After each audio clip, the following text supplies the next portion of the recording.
ఒక్కగానొక్క కూతురు, నా ప్రాణం. మిమ్మల్ని నమ్మే కదరా పంపించాను. పుట్టినరోజు జరుపుకుని సంతోషంగా టాటా చెప్పాడు నా కూతుర్ని పార్సిల్ చేసి పంపించారు కదరా పాపిష్టోళ్ళారా. ఆడుకునే సైకిల్ టైర్ కారు మీద ఎక్కితేనే తట్టుకోలేకపోయిందిరా నా కూతురు. బస్సులో ఉన్న హోల్లో నుంచి కింద పడి ఎంత అల్లాడిపోయిందో నా కూతురు. ఆ బాధని డబ్బు కమ్ముకోమంటావా? దానికి కారణం నేనెలా అవుతాను? ఆ బస్సు కారణం, దాని డ్రైవర్ కారణం. లక్షణ కొడక, నీ స్కూల్లో చదివే స్టూడెంట్ స్టార్ తెచ్చుకుంటే నువ్వే కారణమని పోజు కొడతావు, ర్యాంక్ తెచ్చుకుంటే నువ్వే కారణమని ఉపన్యాసాలు ఇస్తావు. కానీ నీ స్కూల్ బస్సులో నీ స్కూల్లో చదివే స్టూడెంట్ జారి పడి చచ్చిపోతే నీ నిర్లక్ష్యం వల్ల జరిగిందని ఎవరి మీద కొదవ చేస్తావా? రోయ్, నీ ఉపన్యాసం వినడానికి రాలేదు. ఈ కేసులో నీ కూతురి మానసిక పరిస్థితి బాగాలేని పిచ్చిదని రాస్తుంది. మర్యాదగా సంతకం పెట్టు. వీడిక్కడికి ఎలా వచ్చాడు? నువ్వు ఇక్కడికి ఎందుకు వచ్చావు?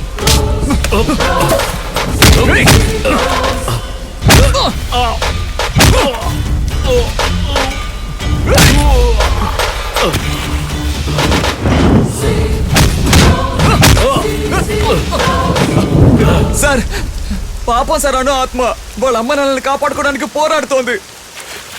వాళ్ళు న్యాయం కోసం అల్లాడుతున్నారు. మధ్యలో మీరెందుకు సార్ ఇలా మారిపోయారు? ఎవర్రా పాపం? ఎవరు పాపం? నువ్వు పాపం కాదా? నేను పాపం కాదా? పాపాలతో నిండిపోయినదిరా ఈ పిశాచ లోకం.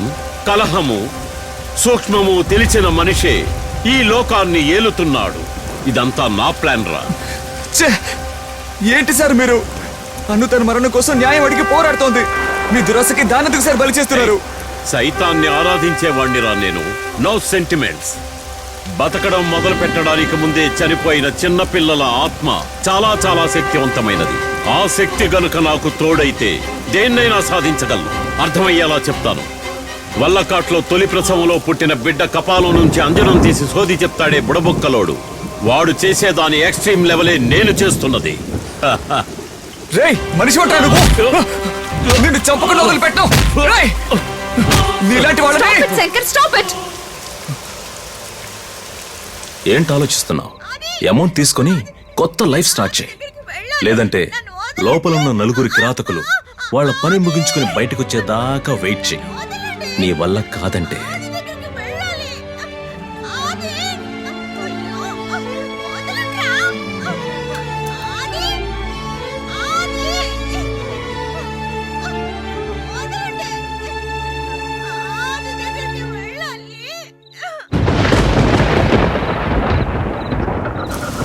శంకర్, నువ్వు ఇక్కడేం చేస్తున్నావు? మేడం, ఇంకా మీరు వచ్చారు. చూడండి, మీ నాన్న ఏం చేస్తున్నాడు. అను ఆత్మను లొంగ తీసుకోవడానికి ఏమేమో చేస్తున్నాడు. నేను మీకు ఫోన్లో ఎన్నోసార్లు చెప్పాను, మీరు నమ్మలేదు. ఎంత నీచానికి దిగజారాడో మీరే చూడండి. ఐ నో, నాకు తెలుసు శివశంకర్, అన్ని విషయాలు నాకు తెలుసు. నీ పీత బ్రెయిన్ కి ఏమీ తెలియలేదు, ఏమీ అర్థం కాలేదు. ఇక్కడ జరుగుతున్నది ఒక బిజినెస్ గేమ్. ఏమండి, మీరు కూడా దీనికి? ఏ idiot, everyone is money minded. ఇక్కడ డబ్బే సర్వస్వం. నేను ఫారెన్ కి వెళ్ళింది విక్రమ్ చంద్ని మీట్ అయి ఈ డీల్ గురించి మాట్లాడడానికి. నేనే మళ్ళీ అతనికి నమ్మకం కలిగించి ఇక్కడికి తీసుకొచ్చాను. ఆ విక్రమ్ చంద్ ప్రాణాల్ని కాపాడడానికి మేము 5 కోట్లు తీసుకున్నాం. అట్ ద సేమ్ టైం అను ఆత్మని మా మీడియంలో బంధించాలని ప్లాన్ చేశాం. ఈ 2 ప్లాన్లు సక్రమంగా జరగడానికి నిన్ను యూజ్ చేసుకున్నావు. ఇందుకోసం నువ్వు ఎక్కువగానే కష్టపడ్డావు. నీకు 2% కమిషన్ ఇస్తావు. హాయిగా వెళ్ళి సెటిల్ అవ్వు. అండర్స్టాండ్? వదిలిపెట్టను, వదిలిపెట్టను, మిమ్మల్ని ఇద్దరిని వదిలిపెట్టను.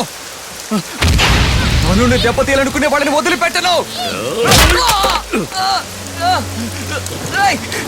మీరు చేస్తున్న తప్పులకి సమాధానం చెప్పి తీరాలి.